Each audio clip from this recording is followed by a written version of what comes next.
इस कहानी की शुरुआत एक खंडहर से होती है जहाँ पे चारों तरफ मॉन्स्टर और इंसानों की लाशें पड़ी हुई थी।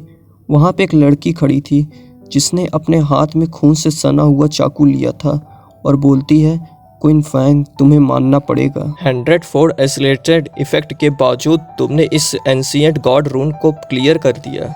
उन मॉन्स्टर्स के लाशों के ऊपर एक शख्स बैठा हुआ था जो पूरी तरीके से खून से सना हुआ था और उसके छाती के आर पार तलवार घुसी हुई थी और उस लड़की ने उसकी दोनों आंखों को निकालकर अपने हाथ में ले रखा था और बोलती है, लेकिन ये divine artefact eye of judgement मेरा होता है।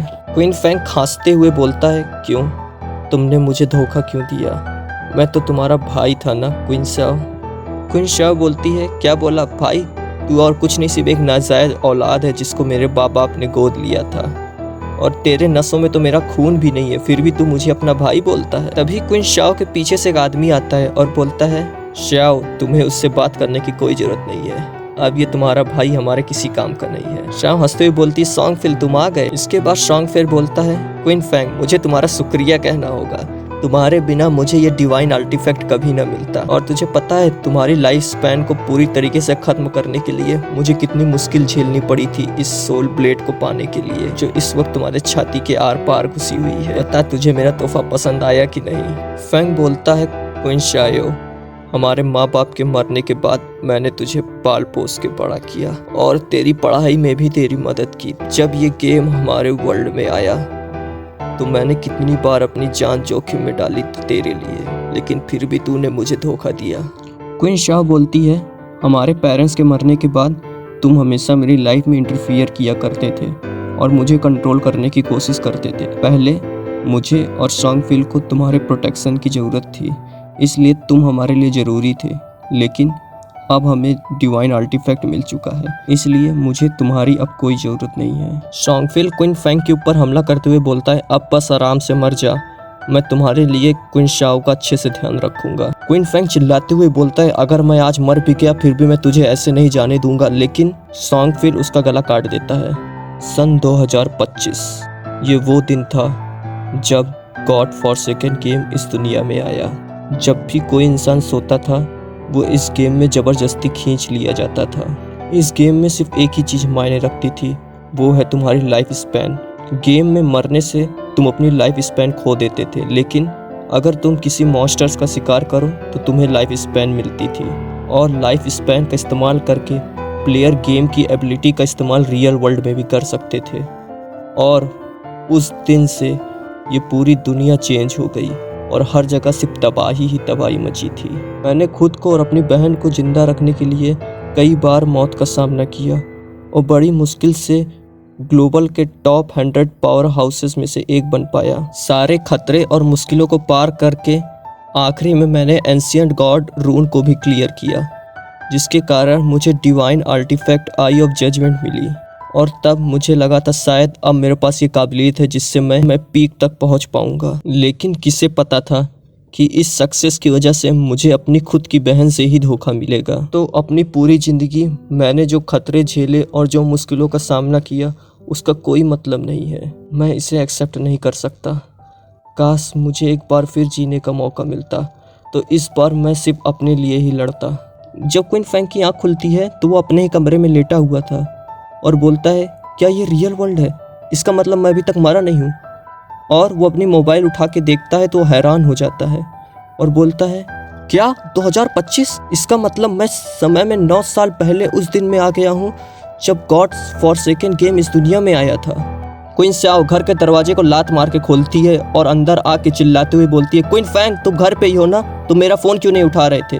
और घर में रखी चीज़ों को इधर उधर फेंकते हुए चिल्लाते हुए बोल, तो क्या हुआ, मैं ब्रदर सॉन्गफिल को सपोर्ट करने के लिए चली गई थी तो जिसके लिए तुम इतना ड्रामा किए हो। तुम्हें पता है उस टाइम पे मुझे उनको जाके सपोर्ट करना कितना जरूरी। क्वीन फैंग अपने मन में सोचता है, जिसकी उम्मीद थी। जिस दिन फॉरसेकन गेम आया था मेरी और क्वीन शाओ के बीच में बहुत बड़ी लड़ाई हुई थी उस सॉन्गफिल को लेकर। गेम आने से पहले सॉन्गफिल अंडरवर्ल्ड का कोई बहुत फेमस ऑडियल था और क्वीन शाओ उसकी बहुत बड़ी पागल फैन। सॉन्गफिल बाहर से देखने में तो एक बहुत अच्छा इंसान लगता है, लेकिन असल में वो साला बहुत बड़ा हरामखोर है जो लड़कियों को फंसाता है उनके पैसे और शरीर के लिए। और क्वीन शाओ को बचाने के लिए मैं हमेशा उसे उस बंदे से मिलने से रोका करता था, लेकिन आखिरी में मुझ पे यह आरोप लगा कि मैं उसकी लाइफ कंट्रोल करने की कोशिश कर रहा हूँ। क्वीन फैंग उसके पास आके चिल्लाते हुए बोलती है, ओए बहरा है क्या, तुझे सुनाई नहीं दे रहा है? मैं तुझसे बात कर रही हूँ, तू ऐसा नाटक क्यों कर रहा है कि तू मुझे सुन नहीं रहा? तुम्हारे वजह से इस सॉन्ग फिल की रैंक इस महीने टॉप नहीं आ पाई। अगर तुमने मुझे पैसा नहीं दिया उसकी रैंक बढ़ाने के लिए तो मैं क्वीन शाओ बोल ही रही होती है, लेकिन तभी क्वीन फैंग उसको एक कंटाप खींच के मारता है और वो जमीन पे जाके गिर पड़ती है। क्वीन शाओ रोते हुए बोलती, क्वीन फैंग तुमने मुझे सच में मारा।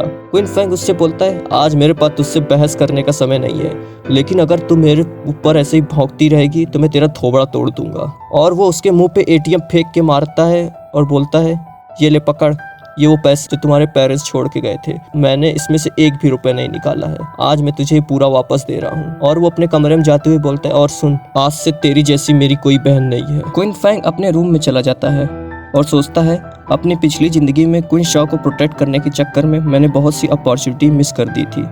जिन भी डंजन और सीक्रेट ट्रेजर्स में रिस्क ज़्यादा था मैंने उसे छोड़ दिया। तो अब मैं सोच रहा हूँ इस ज़िंदगी में बिना किसी बर्डन के मैं कितनी दूर तक जा पाऊँगा। इसके बाद क्वीन फैंग नींद की गोलियां खाता है और बोलता है, क्वीन शाओ, आज से मुझे तुमसे कोई लेना देना नहीं है, और रही बात सॉन्ग फिल की, उसका गला तो मैं अपने हाथों से ही काटूंगा। इसके बाद क्वीन फैंग एक अजीब से हॉल में आ जाता है और कहता है, कैरियर चूज हॉल, मैंने इसे बहुत मिस किया था। जब मैं पिछली बार यहाँ आया तो मैं बहुत ज़्यादा नर्वस था और मुझे काफ़ी टाइम लग गया था कैरियर को चूज़ करने में, लेकिन इस बार मुझे बहुत जल्दी करनी होगी। पिछली बार क्वीन शाओ को प्रोटेक्ट करने के लिए मैंने वॉरियर क्लास चूज़ की थी। वॉरियर क्लास कमज़ोर तो नहीं होती है, लेकिन वो मेरे लिए फिट नहीं है। बिना क्वीन शाओ के बर्डन के मैं सोलो में भी चीज़ों को काफ़ी तेज़ी से क्लियर कर सकता हूँ। मोबिलिटी और रिएक्शन टाइम इस गेम में सबसे ज़्यादा इंपॉर्टेंट है, तो मैंने डिसाइड कर लिया मैं असैसिन क्लास चूज़ करूँगा। जैसे वो असैसिन क्लास को चूज़ करता है, उसके पास एक अजीब सी नोटिफिकेशन आती है, divine artefact eye of judgement आपसे सक्सेसफुली जुड़ चुका है। आई ऑफ जजमेंट एक्टिवेट होता है, unique attribute authority of judgement activate होती है, जिसके कारण जैसे ही आप गेम में इंटर करेंगे आपको ऑटोमेटिकली ही हाई रैंक प्रोफेशन और टैलेंट मिल जाएगा। मेरे दोबारा पैदा होने के बाद आई ऑफ जजमेंट मुझसे अपने आप से ही जुड़ गया। तो आर्टिफैक्ट ऐसे काम करता है, अगर आर्टिफैक्ट किसी को अपना मास्टर मान ले तो उसे कोई चुरा भी ले तब भी वो किसी काम का नहीं रह जाता है, वो दोबारा अपने मास्टर के पास आ ही जाता है। और शायद इसी के कारण मैं दोबारा से पैदा हुआ हूँ। और तभी उसके बॉडी में अजीब सी ब्लैक एनर्जी जाने लगती है और उसके आसपास भी काफ़ी ज़्यादा एनर्जी इकट्ठी हो जाती है और एक अनाउंसमेंट होती है, आपको हाई रैंक हिडन टैलेंट मिलता है, शैडो। क्वीन फैंग बोलता है, शैडो? तो ये असैसिन क्लास का एक हाई टियर हिडन प्रोफेशन है। ये वॉरियर क्लास से काफ़ी ज़्यादा डिफरेंट है जो मैंने पिछली बार चूज़ किया था। सिर्फ इस टैलेंट को चूज़ करते मुझे इतनी ज़्यादा पावर मिल गई। हर एक क्लास में एक छोटी सी चांस होता है कि आपको एक हाई टियर हिडन प्रोफेशन मिल जाए, और आई ऑफ जजमेंट के कारण ये असली में पॉसिबल हो गया। आखिर ये चीज़ है क्या? तभी उसके पास एक नोटिफिकेशन आती है, अथॉरिटी ऑफ जजमेंट। ये बहुत ही पुरानी और प्राइमल अथॉरिटी है यूनिवर्स की, जो ऑर्डर और रूल को सप्रेस कर देती है, लेकिन आप इसे टेम्परेरी एक्टिवेट नहीं कर सकते क्योंकि आपके पास डिविनिटी नहीं है। क्वीन फैंग बोलता है, एक प्राइमल अथॉरिटी जो ऑर्डर और रूल को सप्रेस कर सकती है।